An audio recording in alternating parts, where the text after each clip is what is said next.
My son used to be very active on something called Discord, which, from what I understand, is a messaging app for people who play video games. It allowed him to talk to people from all over the world that play the same games as him. So at some point, he broke the news to us that he'd been talking to a girl over in the UK named Lori. She and he had become friends, playing some sort of pirate game, playing together most days and talking pretty much all the time when they weren't at their computers.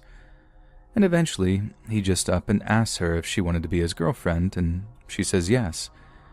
It was definitely a new concept for someone like me who grew up at a time when cell phones weren't even a thing, but I understand that we live in the digital age where new methods of dating are coming to the fore, so I just tried to be happy for him, as any mom should when their kid gets their first girlfriend or boyfriend. Plus, with an entire ocean between them, it's not like I have to worry about them getting accidentally pregnant or something. However, one Sunday afternoon, my son emerges from his boy cave for what seemed like the first time in days, walks into the TV room where me and my husband are sat, and with a very concerned look on his face. We asked him what the matter was, and he just kind of shrugs, tells us everything is cool, and then just kind of wanders out again.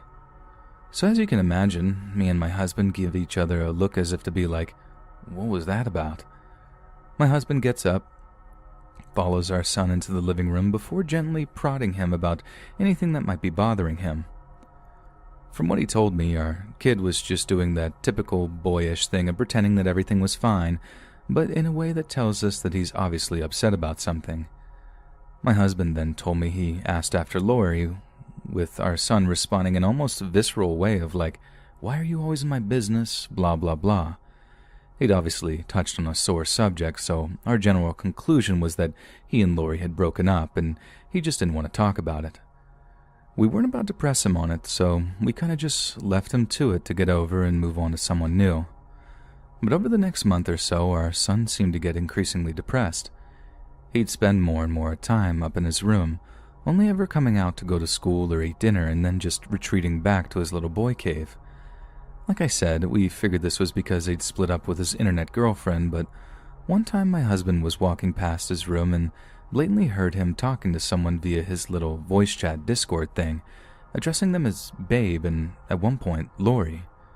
So apparently they're still talking at that point, but we still assumed that they were having relationship issues, putting it down to the fact that they were like thousands of miles apart. I know long-distance relationships don't work at the best of times, even when people were just a few states away from each other. But these kids had an entire ocean separating them, so God knows how hard that must have been on them. Only, as we came to learn, that wasn't exactly the problem. It was something much, much darker. So as I said, our son seemed to be getting more and more depressed over the course of the month, and it got so bad that at one point that me and my husband discussed getting him a therapist or something to nip the problem in the bud before it could morph into something less easy to deal with. But suddenly, out of apparently nowhere, he just perks up. One day he's looking better, feeling perkier, and is considerably more talkative. He actually seemed keener on spending more time with us too, which for a 16-year-old boy struck us as very unusual. I mean, not that we were complaining. It was nice seeing him feeling better about things, and we put it down to him meeting a new girl or just shutting out Lori from his life. This kind of sunny behavior carries on for like a week or so until one Saturday, when after coming down for breakfast, we don't see or hear from him for the rest of the day. Late in the afternoon, my husband goes up into his room, knocks on the door, and asks our son if everything is okay. He comes back down into the TV room, tells me there was no reply after knocking, then asks me if I'd seen him leave the house at all during the day. I tell him no, that if he had gone over to a friend's house or whatever, that he certainly hadn't let me know. Then my husband just kind of shrugs, tells me he has a headache, then walks off to the downstairs bathroom to get an aspirin from the medicine cabinet. Next thing I know, I can hear him springing down the hallway and up the stairs, his feet like boom, boom, boom as he rushed up to our son's room. I'm super confused, like what's going on, before walking out into the hallway. From where I'm standing, I can actually see into the downstairs bathroom, and what I see makes my blood run cold. We usually kept all our pain pills and other such medication in a little plastic first aid kit style thing. We kept that thing stuffed to the gills, and there it was, lying on the bathroom floor, almost completely empty. Then, like my husband before me, it hit me what had happened. So I sprint up to my son's room where I find my husband leaning over our boy's bed, shaking him like, "Wake up! Can you hear me? Wake up!"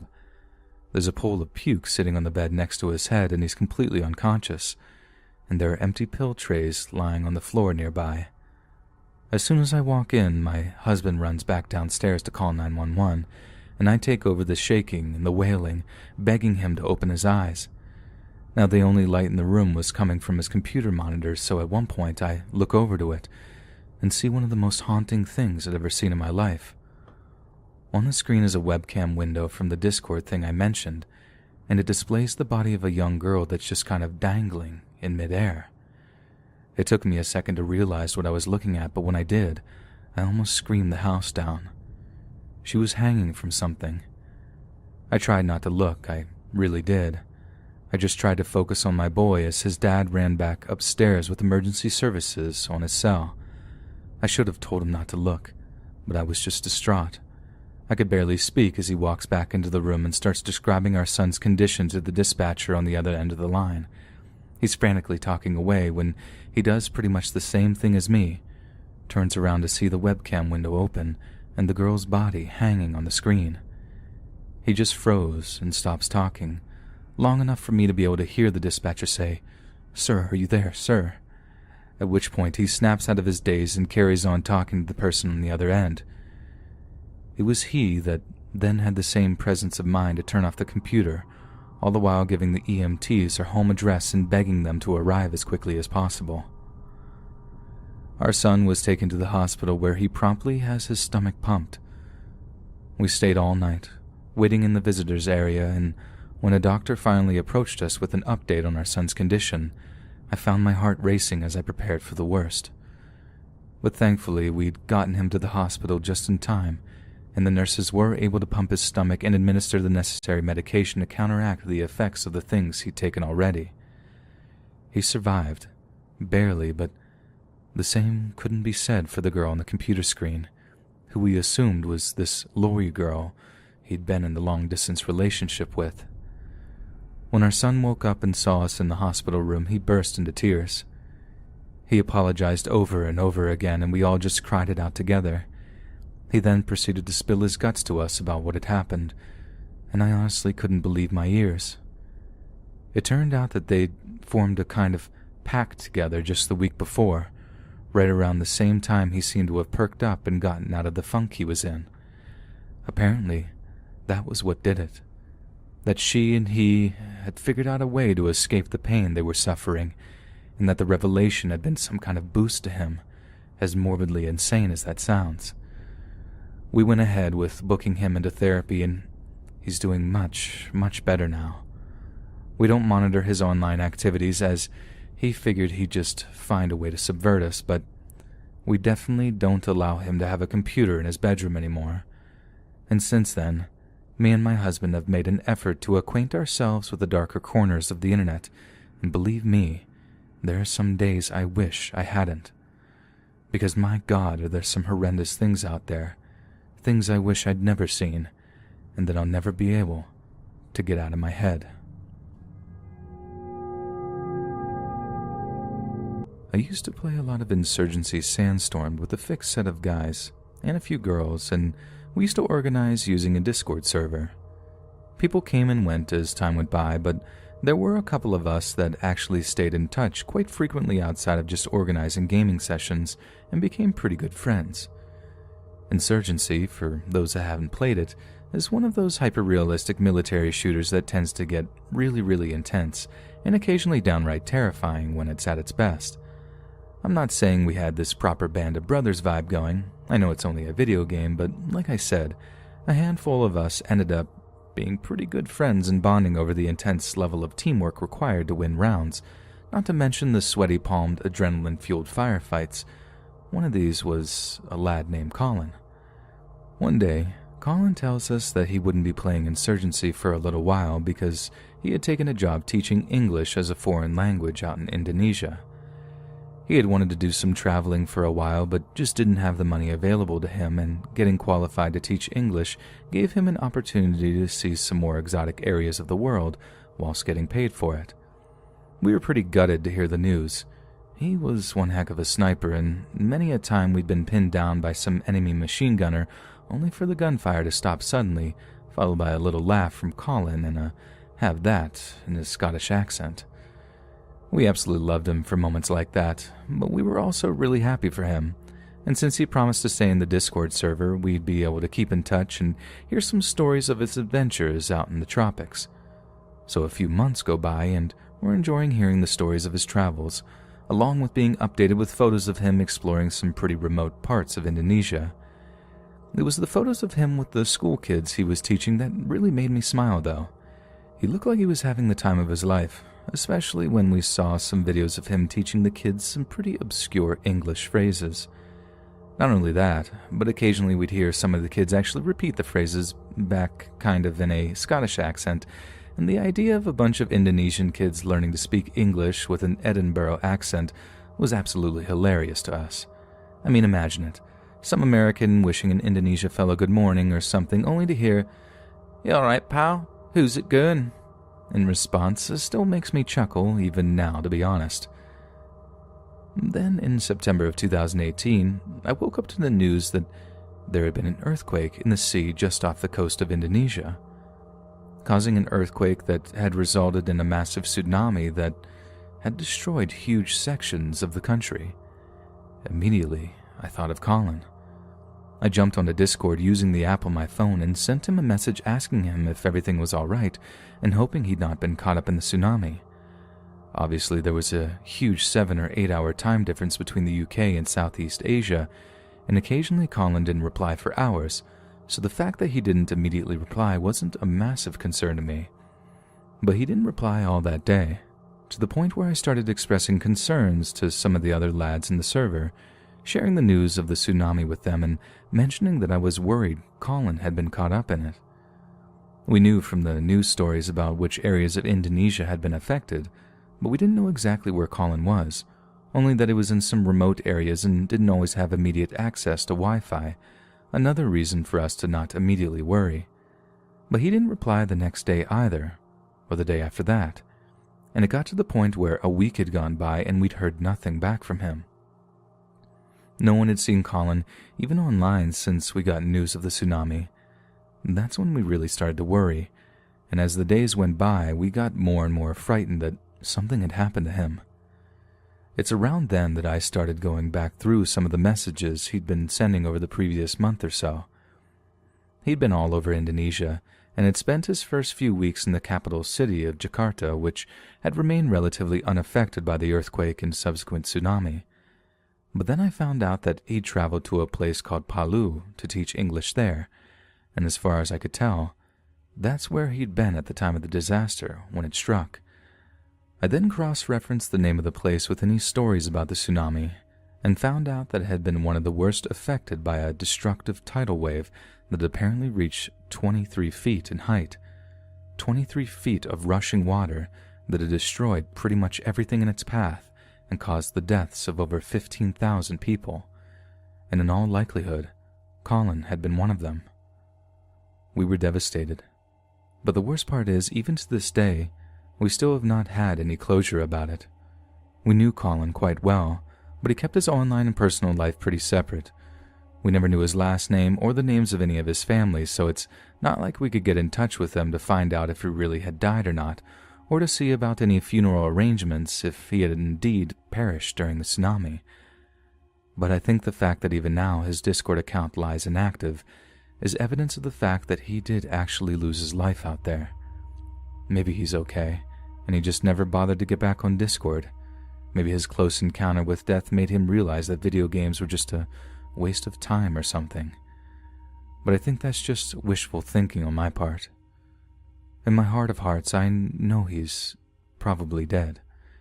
I just hope he's at peace now, and whatever family he had are okay. Rest in peace, Colin.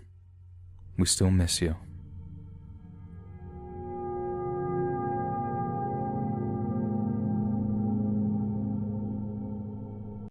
So a few years ago, I matched with a girl on Tinder who I ended up having some serious chemistry with. We go for coffee, coffee ended up being drinks, drinks ended up with sparks flying, and then boom, we're in the middle of this whirlwind romance. We're texting all the time whenever we're not just spending days at each other's apartments, fantasizing about taking vacations together, all the stuff two young people do when they got that new relationship energy going. But then one day, right when I think things couldn't get any more perfect, she sits me down with the obvious intention of having a pretty serious talk. I figured it was like a breakup type thing, so I braced myself for the worst. Only it's not quite as bad as I feared. It was just, well, weird. She tells me she's poly. At the time I had no idea what that meant, so I just sort of stared back at her with this confused look on my face, prompting her to explain that poly is short for polyamorous. For those that aren't entirely savvy with the term, it's basically a fancy word for when someone practices open relationships. The girl says she can commit to me, but that she'd have to be free to see other people, albeit in a less serious capacity. Being young, dumb, and totally besotted with her, I agreed to it, and it ended up being the worst decision I'd ever made. I started off by telling her she could do what she wanted, but only as long as she didn't tell me about any of it. She agrees to this, but as the weeks went by, I did start to get a little jealous. She sought to remedy this by introducing me to the app that she'd used to find other polyamorous types to hook up with, a little thing called Discord. Now, apparently it's primarily used for communicating in video games, but I learned that people use Discord for all types of weird stuff, including hookups. The girl tells me I'm welcome to join the server she was a part of and look for someone who was open to something casual. Fair's fair, I thought, so I did. I made an account and got her to invite me to a little server that was innocuously called The Farm, despite having absolutely nothing to do with anything remotely agricultural. So upon joining, the girl introduces me as her partner and gets a few of the members to walk me through all the various channels and such. They were actually pretty nice, talking me through some of the elements of polyamory and waxing lyrical about how nice the girl I was seeing was, which, I don't know, kind of warmed me up to the whole idea.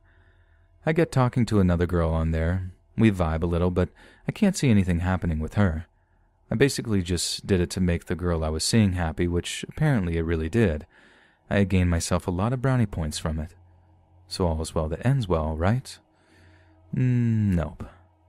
About a week into being on the Discord server, I get a message from someone at first I assumed was a girl.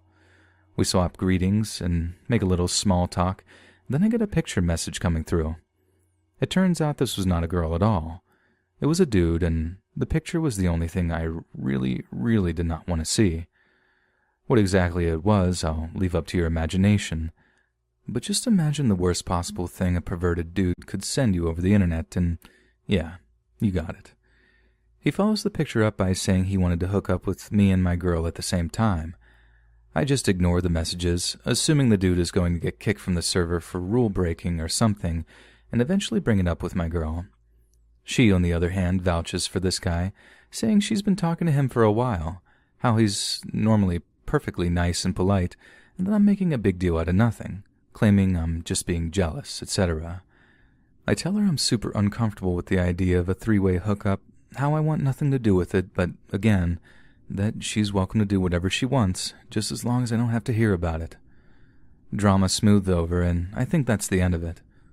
Only it's not. Not by a long shot.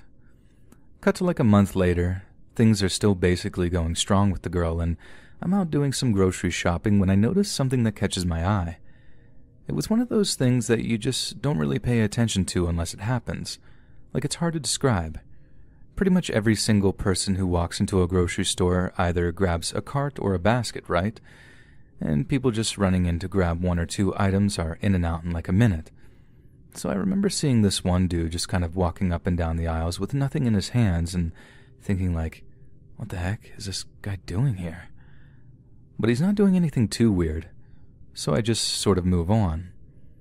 Only time and time again, I'm in an aisle grabbing things off of shelves, and I see him just kind of idling, and a few times we make eye contact.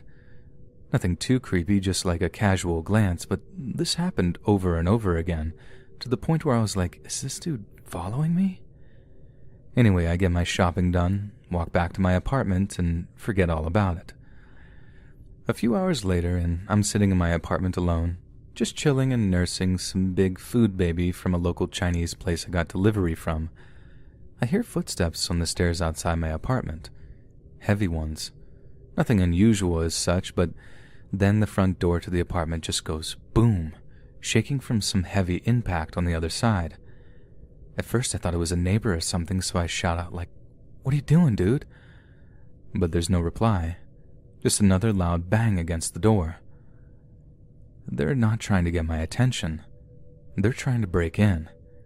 And I just about jump out of my skin, just like instinctively grabbing my phone to dial 911 while I run in my bedroom, kneeling down to the safe under my bed which has my .40 caliber in it.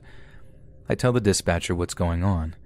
She then says the cops are on their way, but I have no idea how much time I've got, so I run back into the hallway with my pistol locked and loaded, aiming at the door and shouting that cops are on their way. But this does nothing to deter whoever's on the other side. They just keep slamming against the front door, and each time it seems like the door is closer and closer to just giving way. Only when I'm like, "I got a .40 here, buddy, don't make me do it," does the banging stop, and this is like perfectly timed to hear approaching sirens too. I then hear more heavy footsteps on the stairs outside, and then all is quiet. A short time later, I'm giving my statement to the cops that arrive. I have my phone in my hand, and I see a notification come up from the girl that I'm seeing that just says, "I'm sorry." I wait until the cops leave to call her to be like, "Why are you sorry? Is this us breaking up or whatever?" And when she answers, she's in tears. Through her sobbing, she tells me something that makes my jaw drop. And here's basically a summation of what she said. She's been hooking up with the guy who'd sent me the unwanted picture, who had apparently gotten super weird once he was in her apartment, telling her she needed to break up with me because he wanted her as his main partner. He went off about how I wasn't down with polyamory, how I wasn't good for her, blah blah blah, and when he's gotten aggressive about it, she'd kicked him out and told him not to contact her again. This guy is from a city on the other side of the state, and my girl figured that he'd just drive back home. Only he doesn't, and apparently he'd gleaned enough information about me from her, maybe even gone through her phone to get a look at some pictures of me to be able to actually track me down. And that's when it hits me. It was him in the grocery store, who had then followed me back to my apartment, waited until it was dark, then tried to break in to do God knows what. Confront me, beat me up, kill me, God only knows. Now this polyamory stuff wasn't just making me jealous, it was putting me in actual freaking danger. If that guy had only been a little more patient, waited for me to go outside to take the trash out, anything like that, I legit might not be around to type this experience out. And that scared the life out of me, as I imagine it would any of you. Me and the girl broke up shortly afterward. It was kind of sad, sure, but the whole experience had totally soured the relationship way beyond any kind of repair. We never talked again after that, but not before I told her to tell that creepy SOB that we'd broken up, that I wanted nothing to do with any of that anymore, and to leave me alone, or he'd be going back to his hometown in a wooden box. Now just hearing or reading the word Discord leaves a bad taste in my mouth, as I know the kind of creeps that are out there, using the internet for far worse than just some innocent kink stuff.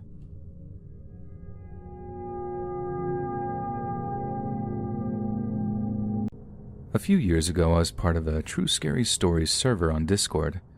It was a place where people would share their own personal stories of scary or spooky things that happened to them in their lives, and for a while it was honestly a lot of fun. Sure, a lot of the stories sounded made up and generally involved stuff like I saw a shadow figure at the end of my bed and other stuff that sounded like they were lifted straight out of a bad horror movie.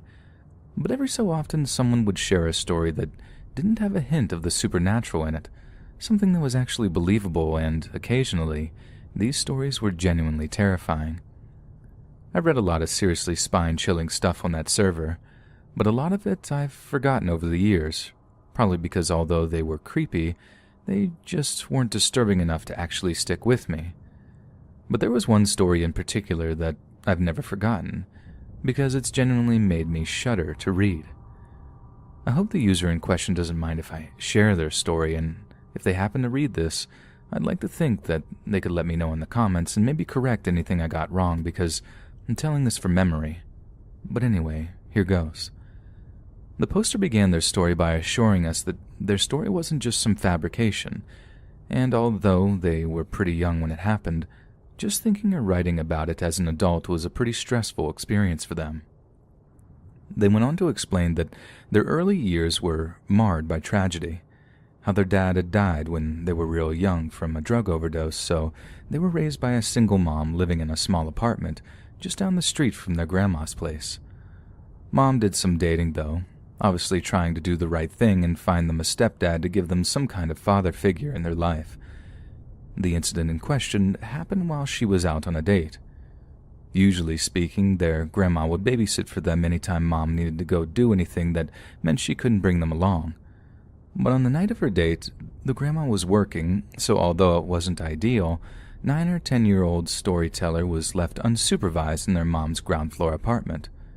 Sounds kinda irresponsible at first, but the storyteller was quick to reassure the members of the server that this was back when Yu-Gi-Oh was popular. As long as they had their cards and a box set of cartoons to keep them occupied, being left alone for like an hour or two certainly wasn't an issue for them. It's not like they were going to wander out of the apartment or get up to any mischief while their precious Yu-Gi-Oh was keeping them busy. But at some point during the evening, they're sitting there playing with their cards and watching TV when they heard a tapping on the window. Remember, they lived in the ground floor apartment, so pretty much anyone could have just walked up and started tapping on the glass. No climbing or levitating or any of that stuff was involved, so there was nothing inherently worrying or creepy about someone knocking on the glass. The storyteller then gets up, walking towards the window before drawing back the curtains, only to reveal the face of a complete stranger. Not their grandfather, not their uncle, but a complete and utter stranger. Surprised and confused, they back off from the window, letting the curtains slide back into place before this horrendous crash sounds. Broken glass tumbles onto the carpet at the foot of the curtains, before another smash sends more glittering shards onto the floor in front of them. At that point, they said they just tossed their Yu-Gi-Oh cards onto the floor and bailed.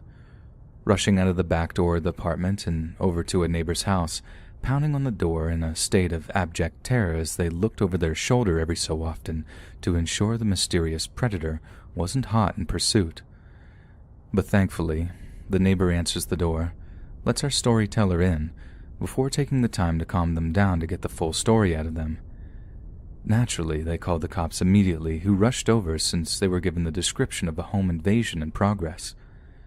The neighbor then gets in touch with the storyteller's mom to let them know the awful news, who immediately rushes home to comfort their terrified son. Then after that, both the neighbor and storyteller's mom accompany them back to the apartment, where the cops are still searching the property and surrounding area for any sign of the attempted intruder. Apparently, one of the cops approaches the mom at this point and shows her something in a clear plastic evidence bag. Mom stares at it, turns pale, then kneels down and hugs our storyteller tight, fighting to hold back tears as the neighbor guy is just like, my God.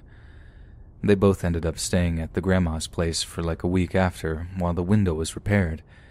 And if that seemed like a bizarre amount of time to fix a window and that something else might be behind them staying away from the apartment for a while, you'd be right in thinking that. Our storyteller had their suspicions for a little while, but they were too young to really understand the implications of what had happened.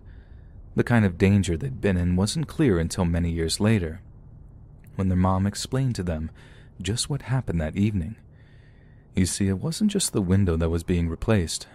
The entire apartment was being fitted with new, incredibly sturdy locks, CCTV cameras, just about everything short of a panic room, all being paid for by Grandma and Grandpa.